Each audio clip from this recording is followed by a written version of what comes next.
अस्सलाम वालेकुम students, I hope आप सब जो है वो खैरियत से होंगे। सो आज के लेक्चर में हम लोगों ने बात करनी है असाइनिंग वैल्यूज टू वेरिएबल्स। जैसे कि आप सब जानते हैं, प्रीवियस लेक्चर में भी बात हुई थी कि वेरिएबल्स हम बनाते कैसे हैं। ठीक है, हम लोग या तो सिफिक्स के थ्रू बना सकते हैं वेरिएबल्स, या फिर हम सिंपल एक सिंटैक्स इस्तेमाल करेंगे। ठीक है, डिम एज डाटा टाइप करके अपना वेरिएबल बनाएंगे। अब हमने इन वेरिएबल्स में जो वेरिएबल बना लेना है, आपने दूसरा आपने काम करना होता है वेरिएबल के अंदर वैल्यूज रखवाने का, यानी कि वेरिएबल्स के अंदर वैल्यूज सेव करवाने का। तो वो तरीका क्या होता है, आपने जब वेरिएबल एक डिक्लेयर कर लेना ना, उसी के बाद आप असाइनिंग कर सकते हो। आप लोग डिक्लेरेशन के बाद ही असाइनिंग करेंगे, कभी भी डिक्लेरेशन से पहले असाइनिंग आप नहीं कर सकते। देखें, सिंपल सी बात है, जब एक चीज़ आप बनाएंगे नहीं तो उसके अंदर आप वैल्यू कैसे रखवाएंगे। तो इसलिए अगर आप वैल्यू रखवाएंगे पहले, अगर आप वैल्यू रखवाना चाहते हैं तो आपको पहले वेरिएबल बनाना पड़ेगा। ठीक है, ये आपको हम आगे जाके एग्जांपल में मैं आपको और जो है वो इसको डीपली समझा दूंगी। फिलहाल हम लोगों ने सबसे पहले एक वेरिएबल क्रिएट कर लिया, डिक्लेयर कर लिया। अब उसके अंदर हमने एक वैल्यू असाइन करनी, यानी कि एक वैल्यू रखवानी है। तो वैल्यू का मतलब होता है ऐसी स्टेटमेंट या ऐसे लाइन जिसके अंदर आप एक वेरिएबल के अंदर वैल्यू रखवाओगे, उसको हम लोग बोलते हैं असाइनिंग वैल्यूज टू वेरिएबल्स, या फिर असाइनमेंट स्टेटमेंट बोलते हैं। ठीक है, ऐसी स्टेटमेंट जिसके अंदर आप एक वेरिएबल के अंदर वैल्यू रखवाओगे, उसको आप क्या बोलोगे, असाइनमेंट स्टेटमेंट। अच्छा जी, the value can be assign to a variable by using simple assignment operator. अच्छा जी, इस काम के लिए हम एक ऑपरेटर का इस्तेमाल करते हैं जिसको आप लोग क्या बोलते हो, असाइनमेंट ऑपरेटर। इसको आप इक्वल साइन नहीं बोलेंगे प्रोग्रामिंग के अंदर, इसको आप क्या बोलोगे, असाइनमेंट ऑपरेटर बोलेंगे। ठीक है, उसके बाद असाइनमेंट ऑपरेटर के लेफ्ट साइड पर आपने क्या लिखना है और राइट साइड पर क्या लिखना है। अच्छा जी, जैसे कि यहाँ पर पहले देख लें सिंटैक्स का। अब असाइनमेंट ऑपरेटर के लेफ्ट साइड पर क्या होगा, हमेशा वेरिएबल का नेम, और राइट साइड पर आप हमेशा लिखोगे वो चीज जो आप वेरिएबल के अंदर सेव करवाने लगे हो, यानी कि वेरिएबल की वैल्यू। लेफ्ट साइड पर आप वेरिएबल का नेम लिखेंगे और राइट साइड पर आप क्या लिखेंगे, कोई भी चीज जो आप वेरिएबल के अंदर रखवाएंगे, या कोई भी वैल्यू जो आप वेरिएबल के अंदर रखवाएंगे। ठीक है, अच्छा जी, जैसे कि यहाँ पर लिखा वेरिएबल नेम, असाइनमेंट ऑपरेटर, उसके बाद एक्सप्रेशन। समझ आ गया इसका। अब इसको एक एग्जांपल में देख लेते हैं। जैसे कि यहाँ पर देखें, पहले हमने बात कर ली कि वेरिएबल्स क्या होते हैं, नेम मेमोरी लोकेशन होती है, कोई भी जगह जिसको आप कोई एक छोटा सा नेम दे दो वो आपका वेरिएबल बन जाता है। अब प्रोग्रामिंग के अंदर आपने वेरिएबल्स बनाने कैसे और उनका इस्तेमाल कैसे करना है, वो ये होता है। ठीक है, सबसे पहले आप वेरिएबल हमेशा क्या करोगे, डिक्लेयर करोगे।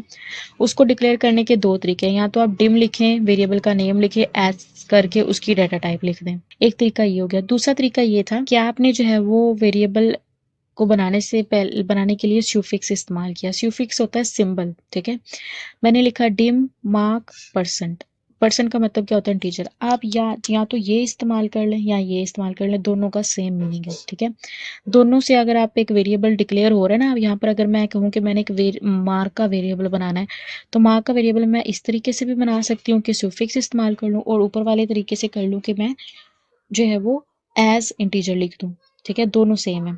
उसके बाद अब मैंने अपने वेरिएबल के अंदर रखवानी है वैल्यू। अब फॉर एग्जांपल मैं एक बच्चे के जो है मार्क्स सेव करवाना चाहती हूँ। ठीक है, तो मैंने सबसे पहले वेरिएबल बना लिया अपना मार्क का। अब मैं उसके अंदर वैल्यू रखवाना चाह रही हूँ, उसको मैं कहूँगी असाइनिंग वैल्यू।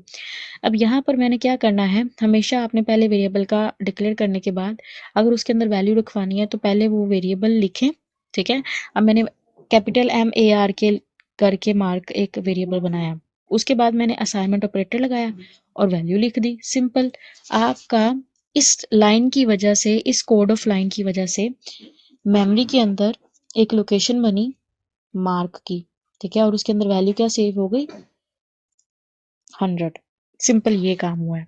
ठीक है, तो बहुत इजी होता है आपका वेरिएबल बनाना और वैल्यू सेव कराना, काफी इजी और काफी आप कहने एक बड़ा इंटरेस्टिंग सा वर्क होता है आपका। ठीक है, सेम एज इट इज उन्होंने एग्जांपल लिखी हुई है यहाँ पर। एन एक वेरिएबल बनाया, उसके अंदर वैल्यू 100 रखवा दी। सी एक वेरिएबल रखवाया, उसके अंदर किसी और वेरिएबल की वैल्यू रखवा दी। अच्छा, एक चीज हमेशा याद रखें, आप एक वेरिएबल के अंदर सिर्फ वैल्यू नहीं रखवा सकते, आप एक वेरिएबल के अंदर किसी और वेरिएबल की वैल्यू भी रखवा सकते हैं। जैसे कि यहाँ पर देखें, सी वेरिएबल बना, ठीक है, उसके अंदर वैल्यू किसकी गई, ए वेरिएबल की। जी, आप क्या कर सकते हो, आप दो वेरिएबल्स को यहाँ, अच्छा एक और चीज होती है, यहाँ पर हमेशा लिखा जाता है एक्सप्रेशन। एक्सप्रेशन का मतलब होता है आप सिंगल वैल्यू भी रखवा सकते हो, किसी वेरिएबल की वैल्यू भी रखवा सकते हो, किसी चीज की कुछ चीज़ों का सोल्यूशन भी आप रखवा सकते हो। जैसे कि यहाँ पर देखिए 2 वेरिएबल्स को माइनस किया, उसमें 10 प्लस किया और डायरेक्ट किस में रखवा दिया, ज़ेड में। पहले ये सारी चीज़ सॉल्व होगी और उसके बाद किस में चली जाएगी, ज़ेड में चली जाएगी, ठीक है। तो ये डिफरेंट वेज हैं आपका वेरिएबल्स के अंदर वैल्यूज़ रखवाने का, वेरिएबल्स के अंदर चीज़ें रखवाने का, ठीक है। आगे जी एक प्रोग्राम की एग्जांपल दे दी गई है आपको, इसको जो है वो आप लोगों की असाइनमेंट है या आपकी, आप लोगों ने इसको जो है वो सॉल्व करना है अपने विजुअल बेसिक्स के अंदर, ठीक है। अच्छा जी, सबसे पहले आपने क्या करना है, उन्होंने क्या किया, राइट अ प्रोग्राम, एक प्रोग्राम लिखें जिसके अंदर आप लोग इंटीजर वेरिएबल देंगे, ठीक है। अच्छा, यहाँ पर ना आपको क्या करना पड़ेगा, एक इंटीजर वेरिएबल देना पड़ेगा, एक इंटीजर वेरिएबल बनाना पड़ेगा, ठीक है। एंड स्ट्रिंग वेरिएबल, दो तरह के आपको वेरिएबल्स बनाने पड़ेंगे, एक आपको इंटीजर वेरिएबल बनाना है, एक आपने कौन सा वेरिएबल बनाना है, स्ट्रिंग वेरिएबल बनाना है। दोनों के अंदर आपने वैल्यूज जो है वो डिस्प्ले करवानी है। पहले तो आपने वैल्यू रखवानी है, ठीक है, खुद से उसके अंदर वैल्यूज रख देनी है। अब यूजर जैसे ही बटन को प्रेस करे ना, उसको वैल्यूज नजर आ जानी चाहिए कि किस दोनों जगहों पर अलग अलग इंटीजर और स्ट्रिंग वैल्यूज नजर आनी चाहिए। उसके लिए क्या किया मैंने, कमांड क्लिक जो है वो एक आप लोगों ने फॉर्म बनाया, उसके अंदर कमांड क्लिक किया, यानी कि एक बटन के पीछे आपने ये कोड लगा दिया। क्या करना है, आपने डिम नेम एज वेरिएबल, एक नेम का वेरिएबल बनाया जिसकी डाटा टाइप क्या है, स्ट्रिंग, और एक मार्क का वेरिएबल बनाया जिसकी डाटा टाइप क्या है, इंटीजर। नेम के अंदर जो है वो नेम रख दिया, तारिक महमूद, और डबल कोटेशन में दिया। अच्छा, एक और चीज, जब भी आप स्ट्रिंग की वैल्यू देते हो डबल कोटेशन में आप लोग लिखेंगे, ठीक है। इंटीजर जो है वो बगैर किसी कोटेशन के या बगैर कोई भी साइन लगाए सिंपल वैल्यू रख दी। उसके बाद आपने क्या करना है, प्रिंट नेम कर दें, यानी कि नेम को प्रिंट करवा दें, उसके बाद प्रिंट मार्क कर दें, मार्क को प्रिंट करवा दें, दोनों की वैल्यूज स्क्रीन पर शो हो जाएंगी इसके बाद। और एंड पर आपने अपनी सबको, यानी कि अपनी सब रूटीन क्या कर देनी है, एंड पे खत्म कर देनी है। तो ये आपका टोटल प्रोग्राम था जो रन होगा। तो मिलते हैं नेक्स्ट वीडियो में, तब तक के लिए अल्लाह हाफिज।